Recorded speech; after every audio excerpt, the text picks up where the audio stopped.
Біз жаңағы ерекше баласы бар ананың тағы да бір жан айқайын естідік. Шындығында оларды болашақта не күтіп тұр? Яғни айтыңызшы, Рауан ханым, аутист балаларды кәмелеттік жасқа толғаннан соң қандай тағдыр күтеді?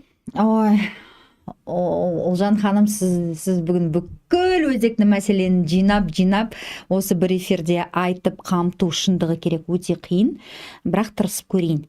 Осы одақты құрған себебіміздің бірден бір себебі осы біз өзіміздің баламыздың, біз ертең өмірден қайтқан кезде өмір қандай болады деген қорқыныш.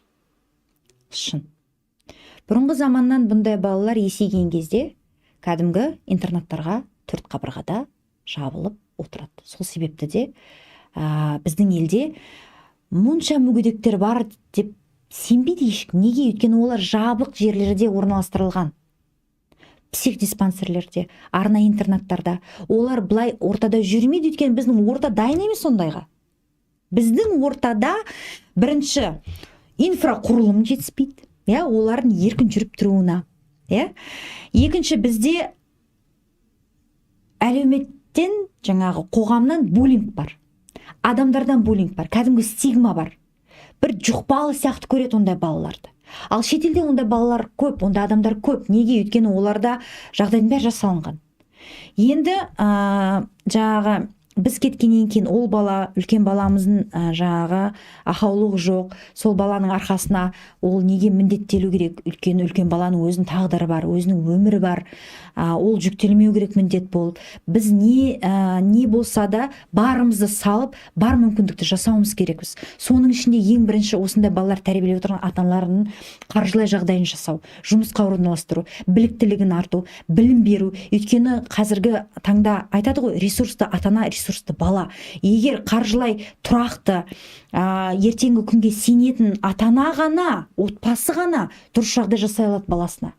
Бұл тұрғыдан да біз мемлекет тарапына да, мемлекетке жаңағы былтырғы биылда ай сайын осыдан біз 85 ұсыныс жасағанбыз, хаттар жазып. Осындай балаларға арнайы орталықтар салу. Осындай балалар тұратын, осындай отбасылар тұратын арнайы экопоселение дейді, қалашықтар, ауылдар салу. Ол ауылдарда бүкіл қоғамменен бірге жұмыс жасап, қоғамменен бірге үйреніп, оқып, үйретіп, яғни инклюзияны тек қана осындай ерекше балалар тәрбиелеп отырған ата-аналар ғана құрмайды ғой, дұрыс па? Инклюзивті қоғамды бүкіл қоғам жұмырла жасайды, дұрыс па? Өйткені бұндай балалар, мен сіздерге айта кетейін, бұндай балалар, ерекше балалар өмір бақи біздің әлемде, осы әлімсақтан бері келе жатқан бері бар. Не үшін беріледі ондай балалар? Ондай балалар беріледі ата-анасын өзгертіп, басқа адамдарды өзгертіп, қоғамды жақсыға қарай өзгерту үшін, мейірімділік болу үшін, махаббат болу үшін, қабылдау үшін.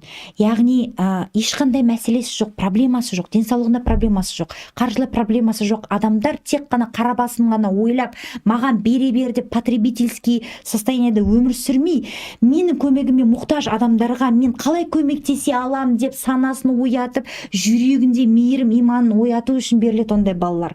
Яғни олар наказание емес, олар сынақ үшін беріледі, испытание үшін беріледі. Біз өзгеріп, біз қоғамды өзгертеміз жақсыға қарай. Өйткені Алла, ол ешкім бұдан сақтандырылмаған. Біздің керемет слоганымыз бар.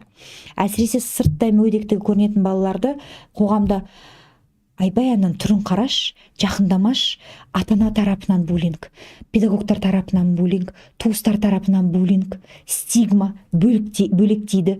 Бір ұстап қалса, сөйлеп қалса, түкірігінен жұғып кететін деп ойлайды. Көп балалардың, мысалға, сөйлей алмайтын балалардың мышцаларды, цепаларын кәдімгі түкірігі ағып отырады. Оны сүртіп қойып, содан бір ауру жұғып кететін де қорқады.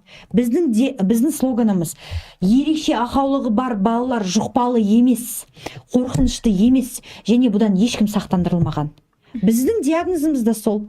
2 жаста біз дені сау бала туып өсіріп келе жатып, жаңағы өзінің бір іштегі вирустары болды ма, дұрыс скрининг жасалынбағандықтан АКДС вакцинасын қойып, поствакцинированный бізге органическое поражение головного мозга болды.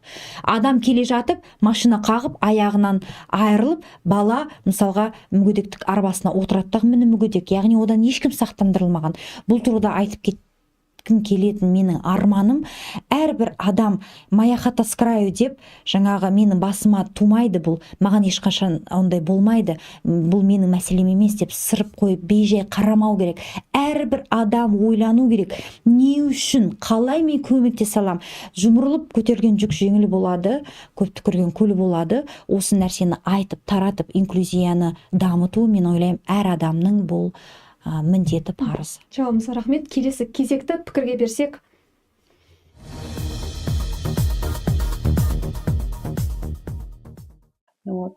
Одна из самых больших проблем – это недостаток специалистов. Даже на примере нашего города можно сказать, что у нас на весь наш город, я даже больше скажу, на всю нашу область, один квалифицированный детский психотерапевт, который дает заключение в составе комиссии о присуждении диагноза детям. Это большая беда, потому что когда ставится диагноз, то есть на основании поставленного диагноза можно оформить инвалидность ребенку.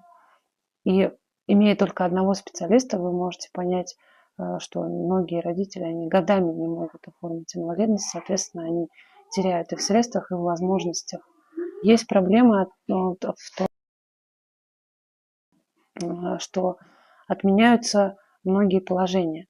То есть, например, если ранее на реабилитацию отправляли детей в Астану и давалось достаточно много квот, то сейчас, имея условно такую статистику, там несколько летней давности, что у нас официально всего 163 аутиста на всю область, но это очень сильно заниженная статистика. На год на аутистов дается всего 10 квот в РДРЦ. Вот, соответственно, то есть это получается, что закон не работает, потому что по закону один раз в год каждый ребенок должен проходить реабилитацию. Но он не получит этой реабилитации, потому что квот просто нет.